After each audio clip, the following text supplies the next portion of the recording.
বিয়ার পরে প্রথম তোমার নিয়ে বের হইলাম, শপিং করলাম, সেলফি তুলি। খবরটা সেলফি তোলা কেন? এই সেলফি যদি ফেসবুকে জানো না সময় কিছু থাকবে বান্ধবীরা ওদের হাজবেন্ডের সাথে প্রাডোতে চলে বিএমডব্লিউতে চলে আমার হাজবেন্ড একটা টয়টা পর্যন্ত নাই আমি বিয়ের আগে কত স্বপ্ন দেখছিলাম আমি আমার হাজবেন্ডের সাথে 4 চাকায় ঘুরতেছি আর এখন 3 চাকা রিক্সা আমার ঘুরতে হইতেছে আমার কপাল বিয়ার আগে মনে হয় তুমি বেশি ঘুমাইতা না? কেন আমি যখনই তোমার সঙ্গে কথা বলি তখনই একটা করে স্বপ্ন বেরোয় খালি, না ঘুমাইলে তো স্বপ্ন দেখছো। মামা এই সেটা তো সাইকেল তুমি এখনো স্বপ্নের মধ্যে আছো, কারণ আমরা বাসার সামনে আসি নাই, রিক্সাও থামবো না। রিক্সা তো পারবা না, দেখে আমি চেষ্টা করি। আমি চেষ্টা করতেছি না দেখতেছ হইতেছে না ছাতা মতো কোথায় কিছু করে কিছু এগুলা খুলতেছে না তো এগুলো কোন দোকান থেকে কিছু যা ফেরত দিয়ে আসে এগুলা ফেরত দিয়ে আসলে তো আগে লক্ষা তুলতে হবে, নাকি 50 হবে। ধরো আমি চেষ্টা করছি। করেন আরে হবে না ডেলি হয়, ডেলি হাজ করতেছে না কেন? আমি পারি না সে নাকি পারবে তুমি আমাদের পিছনে কারো পারার কথা। Extremely sorry please. আমার সামনে যদি ব্যাগ নিয়ে এভাবে দাঁড়ায় থাকো তাহলে কি তালাটা দেখা যায় আমি যে খুলতে পারবো তুমি কাজ করো না।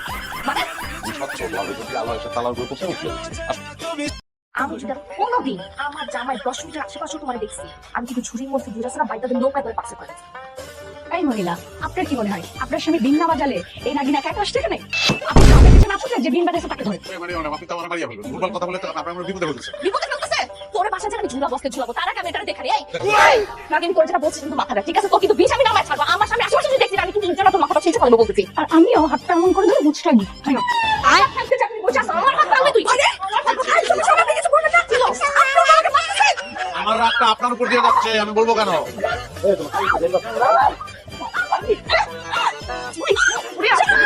আমার সামনে এসে দেখবো ওয়ালাইকুম সালাম, বসো বসো বসো। কোন সময় আইছো?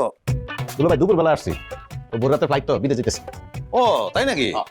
তো কোন দেশে যাইতেছো? দুবাই। আচ্ছা দুবাই, গুড, ভেরি গুড। চুমকা আমার এক কাপ চা দিবা নাকি? হ্যাঁ আনতাছি তুমি যাও কথা আছে। কেন, আমি তো চায়ের কাপ ধুয়ে রাখছি ঠিকই।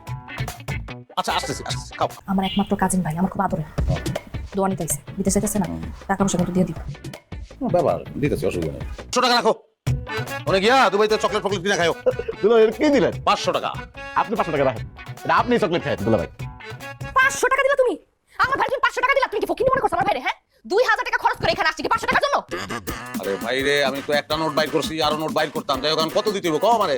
এটাও কি এখন আমার বলে দিতে হবে সালামি কত দিতে তুমি বুঝো না কমন সেন্স নাই তোমার তোমার পরিবার মধ্যে কি বিদেশ জানে হ্যাঁ যায় না তোমার এই জন্যই বুঝো না সালামি কত দিতে হবে সেটা থামো থামো, সালামি সালামি সালামি সালামি করতে সালামি তো করে না এখন। সালাম করবেও না এখন আমি ওর সালাম করতে দিবই না কারণ ওর সালাম পাওয়ার যোগ্যতা তোমার নাই বুঝছো ভাই মন খারাপ করিস না হ্যাঁ তোর আমি 5000 টাকা দিয়ে দিব না আরে কি করে সালাম পৃথিবী বাবা সাক তোমাকে সালাম।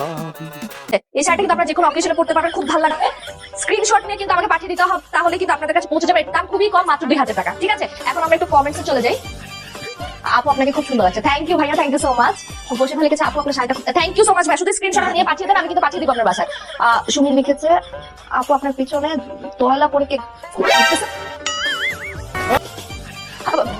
আমার বাবা বাসা মনে চোর ঢুকেছে আমি আপনাদেরকে পরে আমার লাইফটা ক্যান্সেল করতে চাই আমার বাসা মনে চোর ঢুকেছে ঠিক আছে বাবা এদিকে আসো তুমি কি ব্যাপার? কি সমস্যা কি তোমার কি হয়েছে?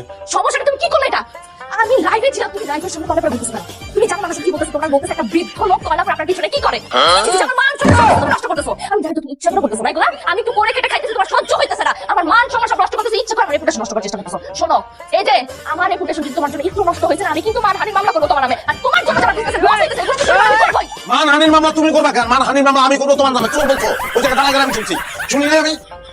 বেশি বেসা পাইলো না, আমি আন্ডারওয়্যার পরে বেডরুমে দাঁড়াইছিলাম, তোমার ডাক্তার ছিলাম, শোনো না পেট খুঁজে পাইতেছি না, এখন টাইম করে বাইরেছি পেটটা খুঁজতে, টাইম ছাড়া যদি বাইরে ব্যাংকের মতো দেখা যেত ভালো, তোমার